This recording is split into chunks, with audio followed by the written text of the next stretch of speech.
Top 10 Corruption Scandals in Trinidad and Tobago History. Number 1. The Patako Airport Scandal. In the late 1990s, the government of Trinidad and Tobago began one of its most ambitious infrastructure projects, the construction of a new terminal at Patako International Airport. The goal was to modernize the country's main aviation hub and support the growing demands of international travel and tourism. But what started as a vision for national progress quickly became one of the biggest corruption scandals in the country's history. The expansion of Patako Airport was supposed to be a milestone, an investment in Trinidad and Tobago's future. The project was managed by the National Insurance Property Development Company Limited, also known as NIPDEC, and the budget was estimated at over 1 billion Trinidad and Tobago dollars. Construction included a new passenger terminal, upgrades to air traffic control systems, and other modern facilities. But as the project moved forward, questions began to emerge about how contracts were awarded, who was benefiting, and whether public money was being properly managed. By the early 2000s, allegations surfaced that several individuals had been involved in bid rigging, fraud, and misappropriation of funds connected to the project. Those accused included Brian Kueitung, former Minister of Finance; Ishwar Galbaransing, a well-known businessman and contractor; Steve Ferguson, a prominent figure in the construction industry. According to investigators, contracts were allegedly awarded without proper oversight. In some cases, companies were paid millions of dollars for work that was either incomplete or vastly overpriced. The scandal eventually triggered investigations both in Trinidad and Tobago and in the United States, where some of the accused held assets or conducted business. In the 2000s, the US government requested the extradition of Ishwar Galbaransing and Steve Ferguson to face fraud and money laundering charges related to the scandal. However, the extradition process became complicated. After years of legal arguments and delays, the Trinidad and Tobago courts ruled that the accused should be tried locally, rather than being sent to the United States. While charges were brought forward in local courts, many of the cases have faced delays, appeals, and procedural challenges, and as of now, no convictions have been secured in connection with the scandal. Number 2. The Aalaran and Pvat Scandal, 1970s-1980s. In the 70s and 80s, Trinidad and Tobago was riding high on oil money, but behind the scenes, two powerful men were living even higher, on your money. This is the story of one of the biggest political scandals in the country's history, the Aalaran and Pvat affair. Let's start with the two main players. John Aalaran, a businessman turned government official. He was a close ally of Prime Minister Eric Williams and held several powerful posts, including chairman of the Trinidad and Tobago Racing Authority, director of the state-owned National Petroleum Company, and most notably, ambassador at large. Then there's Francis Pvat, former Minister of Finance and also a key member of the ruling People's National Movement, the PNM. On paper, both men were respected public servants. But off paper? They were living lavish lives funded by kickbacks, bribes, and backroom deals. Now, this was during the oil boom of the 1970s, money was flowing, projects were booming, and the government had more cash than it knew what to do with.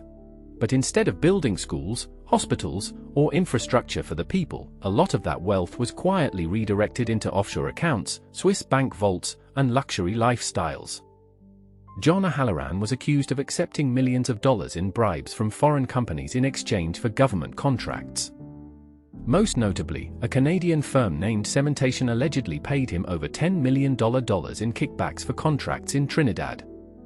By the early 1980s, the scandal started to catch up with them.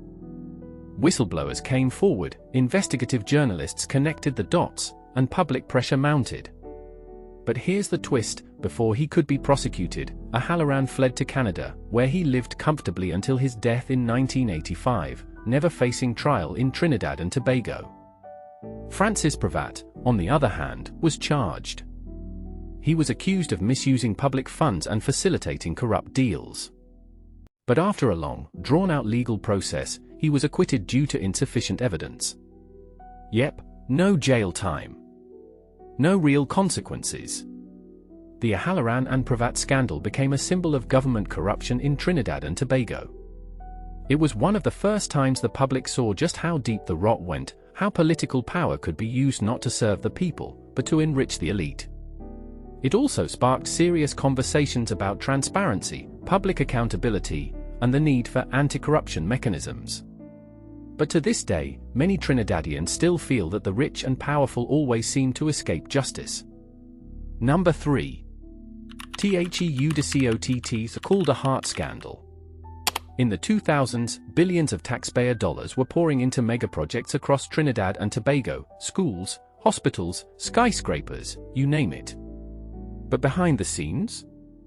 Allegations of fraud, nepotism, and one mysterious Malaysian woman. This is the story of Calder Heart, UDICOT, and one of the biggest corruption scandals in modern TnT history. UDICOT, or the Urban Development Corporation of Trinidad and Tobago, was a state-owned company set up to handle large-scale development projects for the government. Think schools, government offices, housing, and the massive $2 billion Legal Affairs Tower and Government Campus Plaza in Port of Spain. And who was handpicked to run all of this? A Canadian businessman named Calder Heart, who became the executive chairman of UDICOT under Prime Minister Patrick Manning's administration. At first, things looked promising, construction everywhere, contracts flying out, progress on paper. But soon, cracks started to show. Journalists, unions, and even members of the government began to question the lack of transparency in how UDICOT was awarding contracts. There were no open tenders, no competitive bidding, and no clear answers. Then came the bombshell. Several multi-million-dollar contracts were awarded to a foreign company called Sunway Construction, which just happened to be linked to Calder Heart's wife. And guess what? Documents surfaced suggesting that Hart's wife, Shereen Hart, might actually be related to the directors of Sunway Construction in Malaysia. You can't make this stuff up. Public outrage exploded. The opposition called for Hart's resignation, civil society groups demanded a full investigation, and eventually, a commission of inquiry was launched in 2009. The commission raised serious concerns about conflict of interest, wasteful spending, and possible misconduct in public office. But by the time the heat got real, Calder Heart was already out the door. In March 2010, he abruptly resigned from UDICOT and left the country. And just like that, no arrest, no charges, no trial. The Calder Heart scandal wasn't just about one man, it exposed a systemic weakness in how public funds were managed. It shook public trust in the government and raised serious questions about accountability, oversight, and the misuse of state enterprises. Number 4. The Emailgate Scandal, 2013. In 2013, a political bombshell hit Trinidad and Tobago. Allegations of witness tampering, email surveillance, and even a plot to harm a journalist, all linked to the highest levels of government. The scandal had a name straight out of a spy movie, Emailgate. Was it a high-level conspiracy? A clumsy setup? Or just dirty politics taken to the next level? Let's break it down. The year is 2013.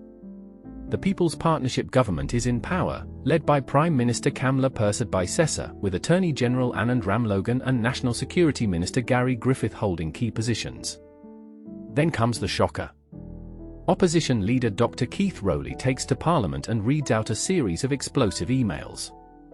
Emails that allegedly showed senior government officials planning to tap the phones of the Director of the Public Prosecutions, discussing ways to silence journalists, plotting to offer bribes and delete sensitive data from government servers. And if that wasn't wild enough, the emails seemed to include actual Gmail addresses linked to the Prime Minister and Attorney General at the time. Trinidad and Tobago was stunned. Was this the biggest political scandal of the decade? Or a well-crafted hoax? The Integrity Commission launched an investigation. The police got involved. And even the FBI was asked to assist in verifying whether the emails were real. But as the investigations dragged on, no hard evidence ever surfaced to prove the emails were authentic. Google said they could not confirm that the messages were ever sent from their servers. And some of the dates, times, and formats in the emails didn't even make technical sense. Despite the lack of evidence, the damage was done. The scandal dominated headlines for months. The ruling party accused the opposition of fabricating the entire thing. The opposition doubled down, saying the truth was being covered up. Eventually, in 2015, just ahead of the general elections, the Integrity Commission cleared all officials of wrongdoing, citing insufficient evidence. But by then, the People's Partnership had already lost major public trust. In the general elections that same year, the PNM won, and Dr. Keith Rowley became Prime Minister. Coincidence? You decide. Number 5. The Petrotrin and Malcolm Jones World GTL Scandal. Trinidad and Tobago once had a dream to become a major global player in clean energy using a technology called gas to liquids. But that dream turned into a billion-dollar disaster. This is the story of Petrotrin, Malcolm Jones, and the World GTL Scandal, a saga of broken promises, missing money, and one of the biggest financial blunders in the nation's history. It's one of Trinidad and Tobago's most expensive and controversial scandals, the failed World GTL project at Petrotrin. It's a tale that spans over a decade, involves shady deals, failed technology, and over $400 million down the drain. Let's break it down. The story begins in the early 2000s. Petrotrin, the state-owned oil company, was looking to innovate. The idea? Build a gas-to-liquids, GTL, plant in Pvat that would take natural gas and turn it into cleaner diesel and jet fuel. Sounds good, right? Enter World GTL Incorporated, a US-based company that promised to bring the technology and expertise. And at the center of the deal? Malcolm Jones, Petrotrin's executive chairman at the time, and a man with serious influence in the energy sector. By 2006, construction on the GTL plant was underway, but things quickly went sideways. The technology wasn't working, the plant was nowhere near complete, yet Petrotrin kept pumping money into the project. By 2009, the partnership had completely collapsed. The World GTL plant was seized by creditors, and the partially built facility just sat there rusting.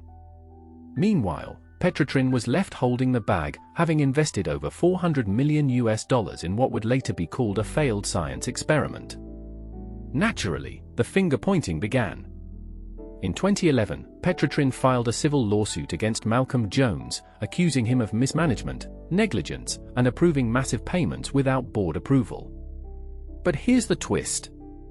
Just a few years later, the People's National Movement, PNM, returned to power, and the lawsuit withdrawn. Just like that. Malcolm Jones, who had close ties to the PNM government, was cleared of legal action. He passed away in 2016, never found guilty, never held accountable in court. The failed GTL project became a national symbol of waste and political protection. Petrotrin's finances were devastated, and by 2018, the company itself was shut down and restructured, citing years of mismanagement and billions in debt. That rusting GTL plant? Still there. Still useless. A reminder of promises made and never kept. Number 6. The LiftSport Scandal 2014. It was supposed to save lives. A program to help at-risk youth, keep them off the streets and out of gangs. Instead, it became a multi-million-dollar money pit, filled with fraud, ghost employees, and links to criminal gangs.